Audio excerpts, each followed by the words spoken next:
নিজের জীবনটাই পার করে দিচ্ছেন। বেগম জিয়ার গৃহকর্মী হিসেবে কাজ করছেন, তার সাথে জেলেও গিয়েছেন। নানা নির্মমতার সাক্ষী হওয়া সেই ফাতেমা এবার খালেদা জিয়ার লন্ডন সফরেও তার সঙ্গী হয়েছেন। ফাতেমার কোনো রাজনৈতিক পরিচয় নেই, তিনি মানবিকতা দিয়ে সবার হৃদয় জিতেছেন। তার সম্পর্কে মানুষের খুব বেশি জানাশোনাও নেই, তবে খালেদা জিয়ার সাথে তাকে সবসময় দেখা যায়। যেখানে বিএনপি চেয়ারপারসন, সেখানেই তার গৃহকর্মী ফাতেমা। প্রতিকূল অনুকূল সব পরিস্থিতিতেই তিনি তার দায়িত্বে অবিচল ছিলেন। 2018 সালের কথা, বছরটি ছিল বিএনপি চেয়ারপারসন খালেদা জিয়ার কারাবাসের। কঠিন ওই সময়টাতেও তাকে একা ছাড়েননি গৃহকর্মী ফাতেমা। স্বেচ্ছায় সাবেক প্রধানমন্ত্রীর কারাবন্দির সঙ্গী হয়েছিলেন তিনি। জেল ও হাসপাতালে থেকে দীর্ঘ অনেক দিন সঙ্গ দিয়েছেন খালেদা জিয়াকে। জেলে যাওয়ার পরপরই ঢাকার কেন্দ্রীয় কারাগারে ব্যক্তিগত গৃহ পরিচারিকা হিসেবে ফাতেমাকে রাখার অনুমতি পান খালেদা জিয়া। বেগম জিয়ার আইনজীবীর আবেদনের প্রেক্ষিতে ঢাকার বিশেষ জজ আদালত 5-এর বিচারক ড আখতারুজ্জামান এই নির্দেশ দেন। এরপর থেকে বন্দি দশায় খালেদা জিয়ার সেবা করেছেন ফাতেমা।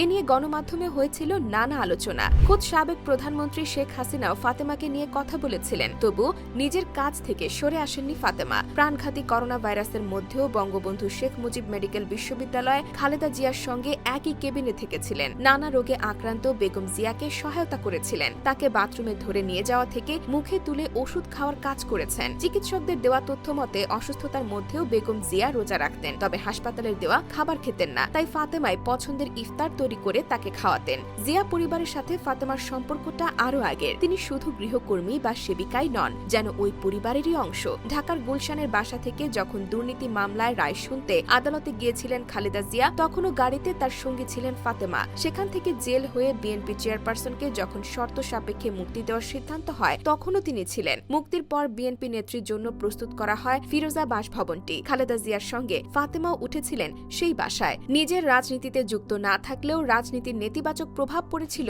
ফাতেমা ও তার পরিবারের ওপর। চিকিৎসার জন্য 2019 সালের 1 এপ্রিল বেগম জিয়াকে হাসপাতালে আনা হলে তার সঙ্গে ফাতেমাকে দেখা যায়। তখন তাকে নিয়ে একটি প্রতিবেদন প্রচার করেছিল 71 টিভি। ওই প্রতিবেদনে ফাতেমার বাবা রফিকুল ইসলামের সাক্ষাৎকার ছিল। তিনি তখন দাবি করেছিলেন 1 বছরের বেশি সময় ধরে তার পরিবারকে কোনো টাকা দেওয়া হচ্ছে না। টাকার অভাবে ফাতেমার 2 সন্তান স্কুল ছেড়ে মাদ্রাসায় ভর্তি হওয়ার মতো অবস্থায় পৌঁছেছিল বলেও দাবি করা হয়েছিল প্রতিবেদনে। অবশ্য অভিযোগগুলো উড়িয়ে দিয়ে বিষয়টি নিয়ে বিভ্রান্তি ছড়ানোর দাবি করেছিলেন বিএনপি নেতা রুহুল কবির রিজভী। 71 টিভি সেই প্রতিবেদন নিয়ে ক্ষোভের সঙ্গে রিজভী বলেছিলেন, আমরা খোঁজ খবর নিয়ে জেনেছি ফাতেমার বাবাকে প্রাণনাশের দিয়ে ভয়ভীতি দেখিয়ে ম্যানেজ করে ওই সংবাদ প্রচার করা হয়েছে। ফাতেমার পরিবারকে তার প্রাপ্য ছাড়াও অগ্রিম টাকা দেওয়া হয়েছে। ফাতেমা ভালোভাবে দেশবাসীর নজরে এসেছিলেন 2014 সালের মার্চ ফর ডেমোক্রেসি কর্মসূচিতে। সেই কর্মসূচির এক পর্যায়ে বেগম জিয়া তার বাসভবন ফিরোজার দোরগোড়ায় পুলিশের চাপে ঠিকমতো দাঁড়াতে পারছিলেন না। তখন ফাতেমা এক হাত দিয়ে তাকে শক্ত করে ধরে রেখেছিলেন। বাকি বছরগুলোতেও তিনি ঠিক